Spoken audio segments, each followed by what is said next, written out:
Okay, wala nang intro-intro. Simulan na natin to. Tara. So, ngayong araw po is nasa classroom na naman kami at meron kaming hands-on activity sa isang major subject namin. And nagpapailaw kami ng LED. 5 LED. So, ito yung LED na sinasabi ko sa inyo. So, may pula, green, yellow, LED.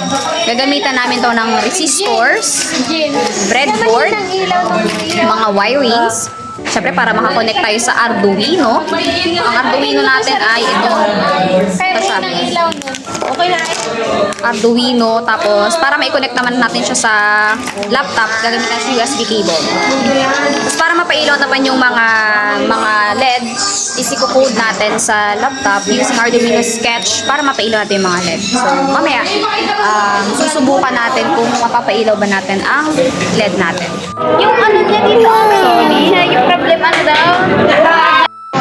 Okay, wala na intro-intro. Arap na. Ay, naging say na. So, ayun, wala na intro-intro. Simulan na natin to. So, kanina guys, hindi ko kayo na-update dahil nga, di ba nag-cancel kami, sabi ko mag-cancel kami sa isang major. Pero hindi ko nga naipakita, pasensya na. Sobrang ganda pa naman nagawa na. Pero ngayon, ay uwi na po ang mga IT students. Uwi na po kami at naghihintay na kami ng coaster. Dito po kasi sa amin, ang sinasakyan talaga ng mga students dito ay madalas coaster pag ikaw po ay taga Bulalakaw. And van naman kapag nasa malalapit ang lugar. So, uwi na po kami. So, sa mga nag-aabang po ng mga vlog ko dyan, especially sa mga kaklase ko, mga IT students din, grabe, thank you so much po sa inyong full support kay Jo. Grabe. Nakita mo yung mga nag-intern. Ayun pala. So, wait lang, hindi. Papakita ko sa inyo yung mga supporters ko. Ha? So, ayun. Andito na naman sila. Sila po ang mga #1 supporters ko. Kaya, so anong masasabi nyo na uwi na kayo, guys? So happy! Okay, bye guys!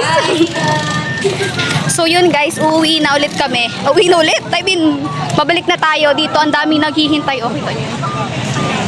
So yun guys, andito na yung poster namin. So tara bang sa... Tayo na naman kami hanggang Bulalakaw dito. Hey, Jo, Bulalakaw, pero nakain mo kami. Nakain mo Bulalakaw. Literal na maghahabol basta sa coaster. Thank you for watching!